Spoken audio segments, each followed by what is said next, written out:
thing that's important to point out is that this festival is a cultural moment. This is a marketing festival, but marketing is becoming more and more about entertainment and culture.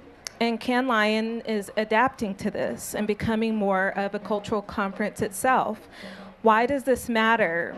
Because just 3 years ago, there were only about 20 creators who were invited to attend this festival, but this year there are over 1,000 creators that are attending. If we look at South by Southwest, when it started, it was where culture was being built. So the people at this festival, us, in this moment, the business that's being done here, plus the summer in the south of France, creates a festival for the opportunity to be a big annual cultural moment. I'd love to start off by these fabulous women introducing themselves and telling you what they do.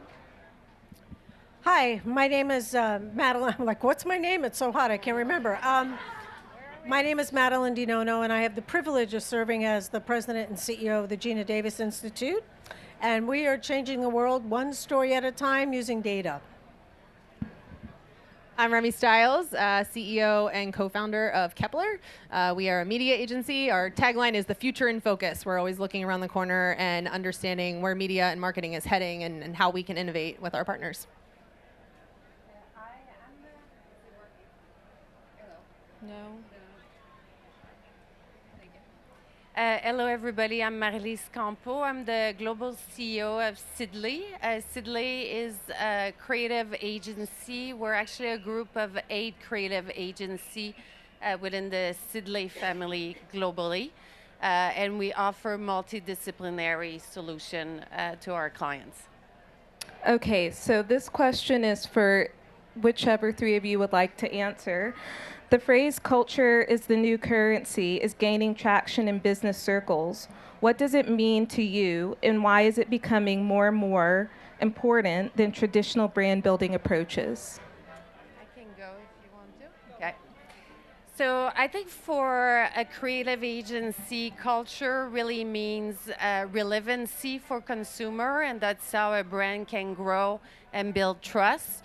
So in the traditional marketing approach, we always talked about fixed truth. So a brand truth, categoric truth, and consumer truth.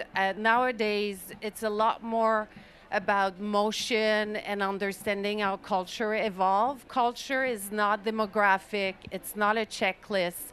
So it's really about understanding strategically how a brand moves inside culture. So it's a very different approach than what it used to be. Got it. From the media perspective, I think it's almost similar to how we used to talk about, you optimize to where your audience is, or you think about who your target audience is. Our audiences are in culture, and that's what is capturing their time and attention. And so it's becoming a currency because it's all about, where they're spending their time and attention. And so you have to be understanding of culture and inserting yourself in those moments and thinking about how your brand shows up in culture, because that's where consumers are, right? And that's where the dollars are coming from, and that's where they're spending their time.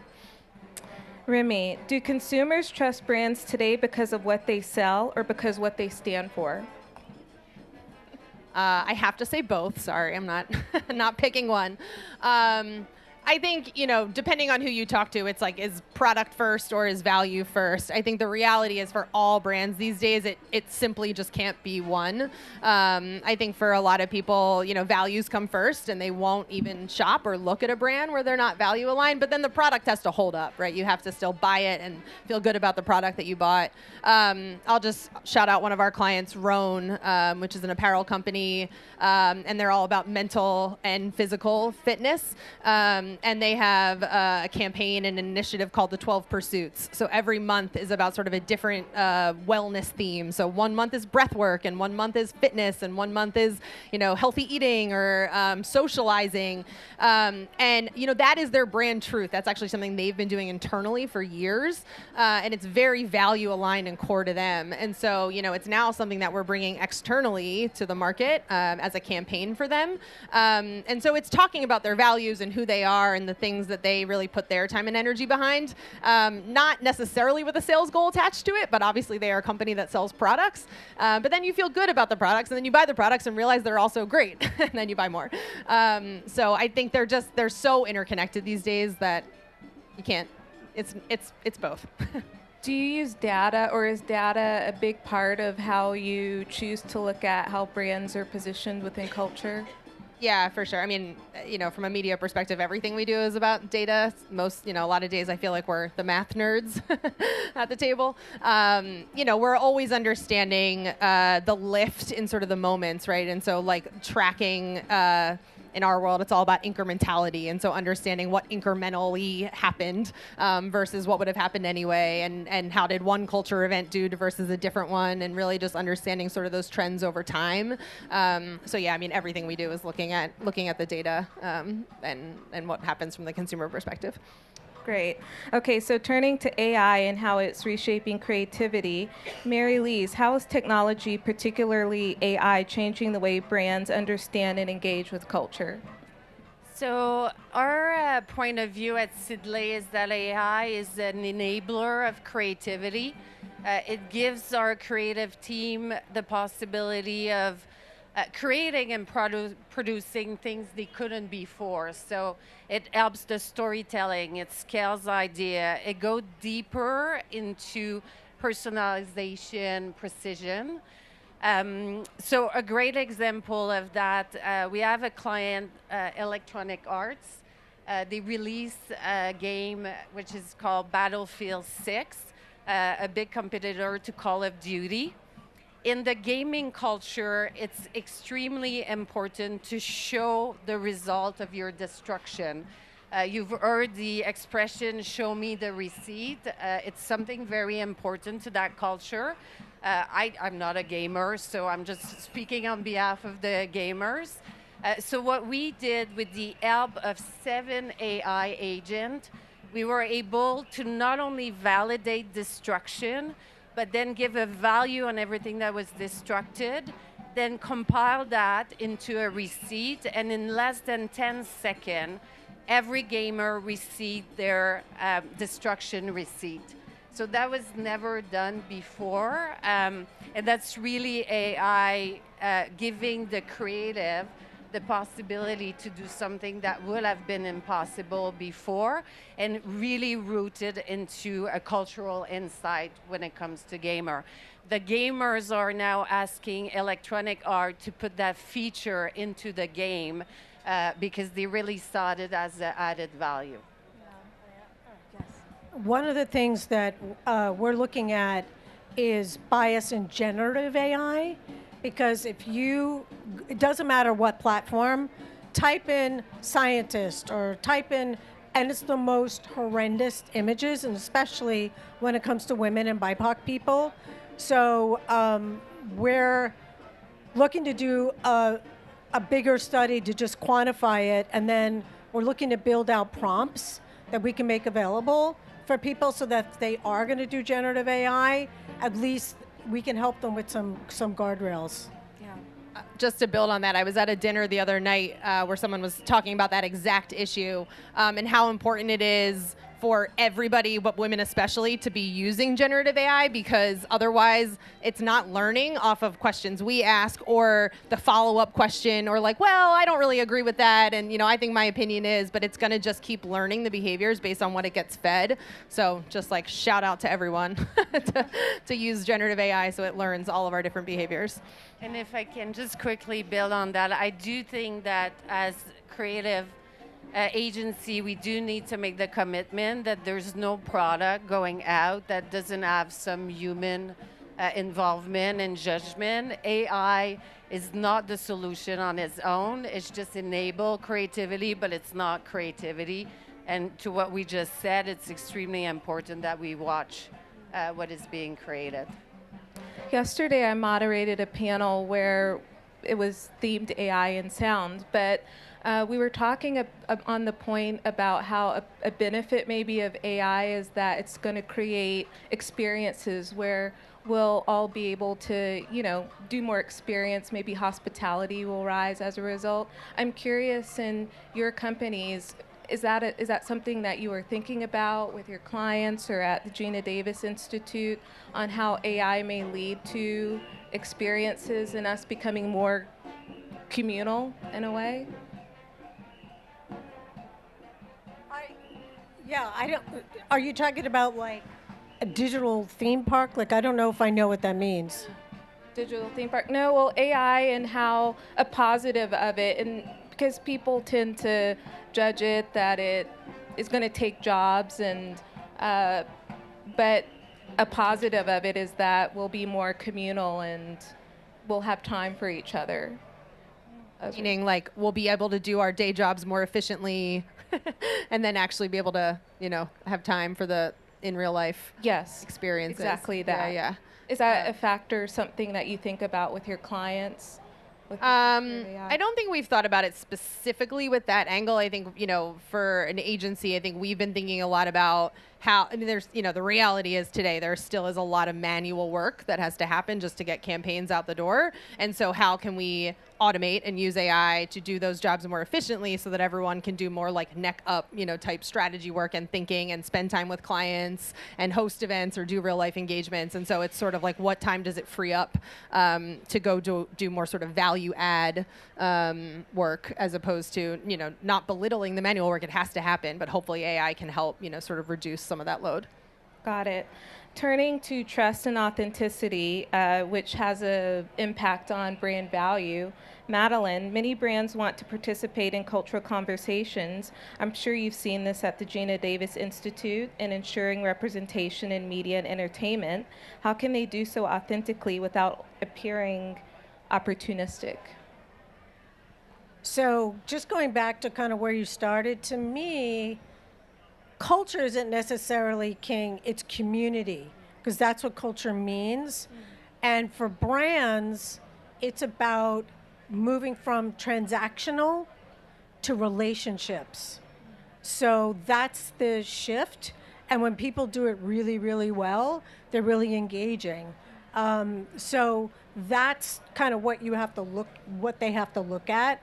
And it's a fact, whether you get the data from us or from the Unstereotype Alliance, the bottom line, or Nielsen, the bottom line is consumers will reward your brand, A, for representing their community and for doing it authentically. And you can't just wake up one day and say, yes, we're going to be representative. It has to be authentic to the brand and to the specific community that you're looking to target. And if you can connect your brand to a community authentically, then you will be rewarded. And obviously there's a tremendous amount of brand lift that goes with that. Got it. Remy, what are the biggest mistakes brands make when trying to align themselves with cultural movements or social issues? I feel like that was a good tee up. I think, the sort of opposite of that, right, is the biggest mistake you can make is inauthentically, just inserting yourself in these cultural moments without any sort of reason or right to be there.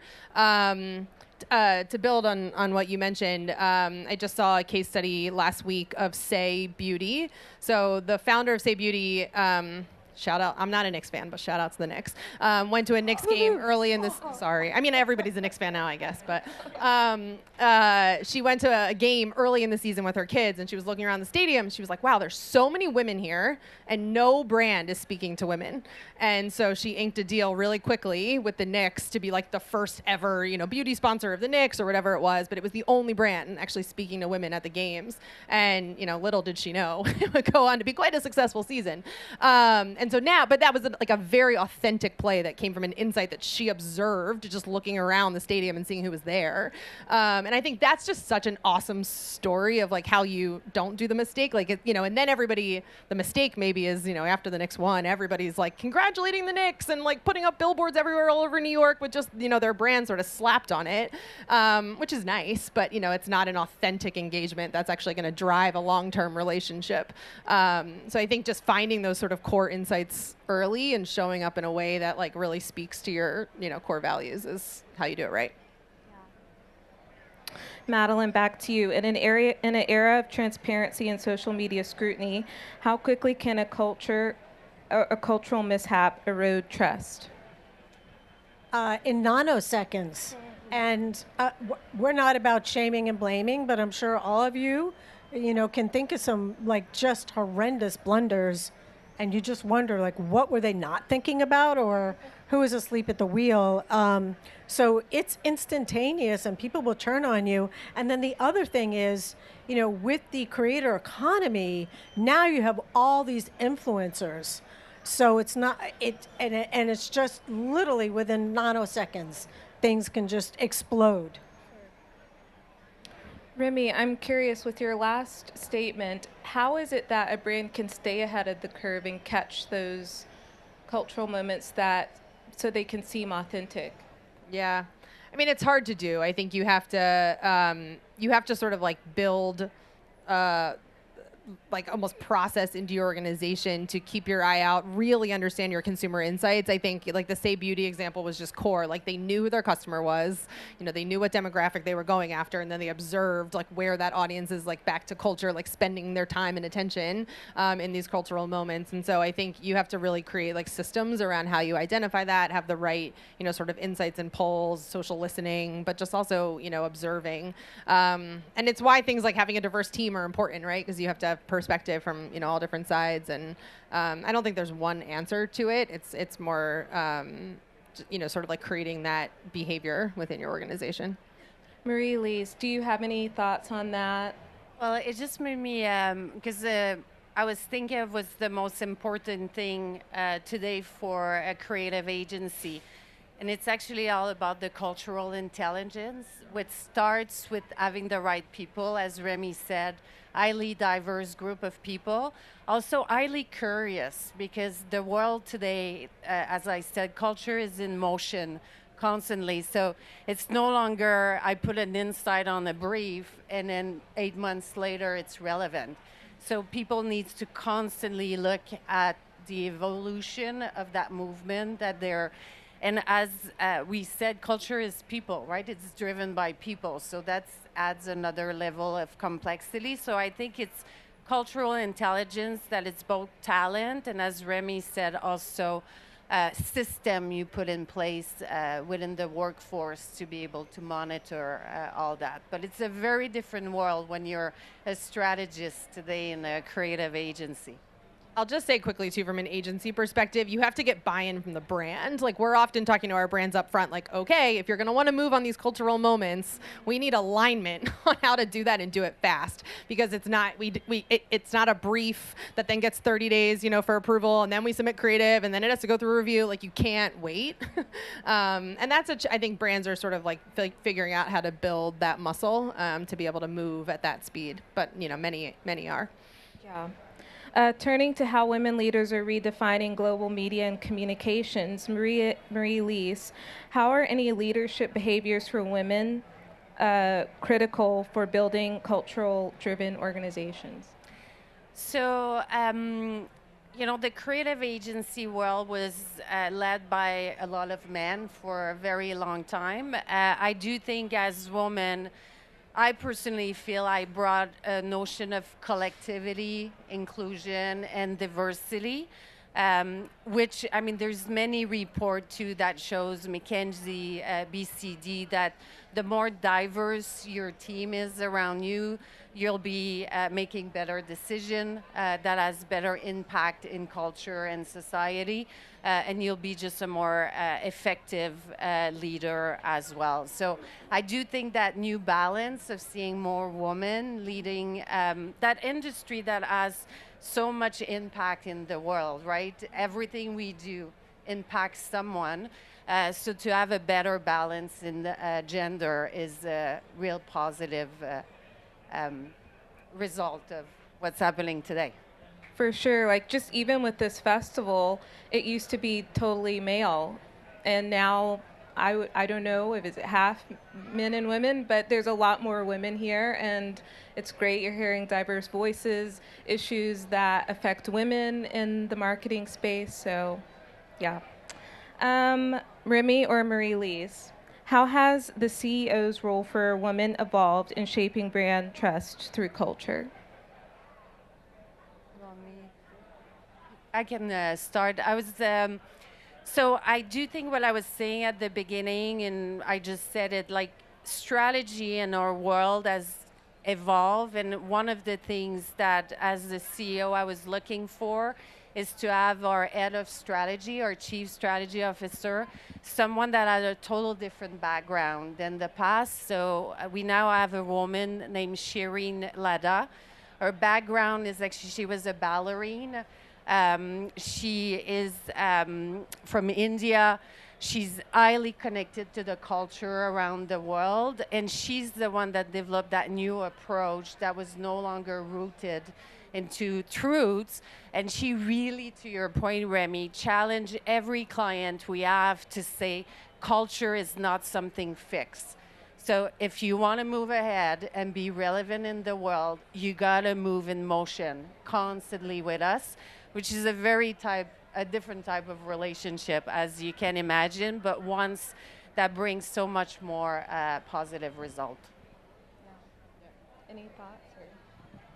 I think also just thinking about, Marie-Lise, what you mentioned, like women in the CEO role. I think, historically, women are more empathetic and, community culture based. And so I think just sort of those inherent strengths are, like, as we think about everything we talked about in terms of how you build brand trust and the culture that you build around brands, I think there's some organic strength in women sort of thinking through that and leading about, what that really means from a cultural perspective. Yeah. Okay, Madeline, so how brands can balance performance, purpose, and societal impact? What are the biggest mistakes brands make when trying to align themselves with cultural movements or social issues? It really gets back to that authenticity. Especially when you look at legacy brands that are over 100 years old, they can't just take something on. It has to align with the ethos and something that they can build on. But even with newer brands, just spending a fortune on a Super Bowl ad isn't going to do anything for your brand essence unless it really ties back to it, authentically. I think how brands are leveraging the creator economy and kind of these listening circles and really seeing, what are people saying about our brand, and maybe there's something that somebody's talking about that we hadn't thought of, and we can, build on that and lift on that. So, so that's really what it comes down to, is just not jumping on the bandwagon, which is what you were saying, and, really looking at it from an authenticity standpoint. Okay, so about the next generation and what we can expect from brands in a rapidly changing world. Madeline, back to you again. This is the question. Remy or Marie-Lise? As younger generations become the dominant consumer and workforce segments, what cultural shifts should brands be preparing for? I think it's really interesting how the younger demographic, their relationship is changing with brands. I mean, I even just watch my own kids and the way that they consume media. I mean, it's just so fundamentally different. It's so fast. It's sporadic all over the place. And they know what is branded content versus what isn't.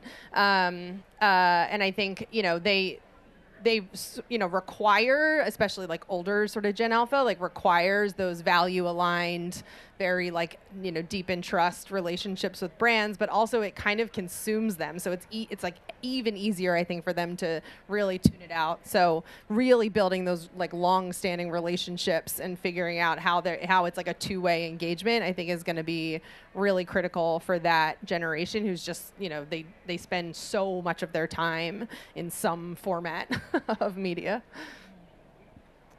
I think Remy said a lot of what I was going to say. I would just add that they don't, that's okay. I like that we think the same, so that's good. So they don't buy a product, right? What they're looking for is brand ecosystem that will really connect to their world and what matters to them, but also you know, it's a world of radical transparency right now. So we can know everything about an organization culture, about the supply chain, about the type of leadership. And to what Remy says, they are looking for organization company that connects with their value. So I would say as a corporation and a brand, know that consumer has sharp radar on what is not authentic, and brands and company that says something but act differently. So I would watch out in the next 10 years. Yeah. Okay, so finish this sentence, starting with you, Madeline. The brands that will thrive in the next decade are the ones that are very in tune to their community and build their community, and not look at them as consumers, but who's our community and what is our relationship. That's really, to me, what it comes down to, because it's now one way. So there's a direct relationship between brands and the community, and they can reach them, directly. So I think the ones that harvest it, manage it, nurture it, are going to be the ones that are the most successful. Yep. Marie-Lise, you said this before about, sort of cultural intelligence or community intelligence. I think the brands that are most successful are going to really understand the insights from their core consumers. And, we have so much data at our fingertips to really understand what is making people respond and where they're engaging and where they're spending their time and what they care about. And I think the brands that are the most successful aren't going to try to be everything to everyone, but are really going to understand their core audience and what it means to be authentic to them. And I was going to say cultural intelligence. I think what I can add to this is culture is driven by people. So the world is evolving. As I said at the beginning, culture is not demographic. It's not a checklist. And I do think as leader too, when I talk about diversity, understanding that the setup of your leadership when you're running a brand should also be representative of the world of your consumers. So I think diversity applies not only to creative agency, but every corporation to really think today this is critical. Yeah. Okay, this is our last big idea question for you three again, Marie-Lise, and we'll bring it back to Madeline. If culture truly is the new currency of trust and growth, what is the single most important investment organizations should make today to remain relevant tomorrow? I would say for us is investment in people. Like it really comes down to who in a creative agency is really investing in the people that understand the world we're moving ahead to. And we see it, right? There's a huge shift. You asked me a question about AI. Innovation is key for the future. Culture is key. Craft continue to be so important. We always say we're at the intersection of innovation, craft, and culture. So we need people that understand those three elements. And as a CEO, I need to make sure we invest in those people and that they stay with us longer term. I agree with that, but just to say something different, I'll say people, technology and process, because I think, we're talking a lot about culture and how important it is, but for the speed that you need to operate within culture, you also need a strong foundation to be able to do that. So you need the people to make sure that it's all going to work. But if you don't have a strong infrastructure to allow that speed and to create, sort of rapid processes and efficiencies, you're not going to be able to actually get it in, into market fast enough. So I think, the sort of foundational tech pieces are a really important investment right now. I would say the investment portfolio is shifting, and the creator economy is very, very powerful. And I think as a brand, you have to invest in understanding the metrics and evaluation of the creator economy. You may be paying a lot of money for a creator that maybe is just not really delivering for you. And I think that's a whole nother new bucket of metrics and insights. And it's like the new, Nielsen or whatever it is. And you have to pay attention to that because that is a big driving force, the way that traditional media used to be. Now you've got the creator economy as the influencers that are very powerful. So looking at that as an investment versus just where you're putting yourself creatively, I think is very key. Well, everyone, thank you for joining this panel, and we're looking forward to the next one.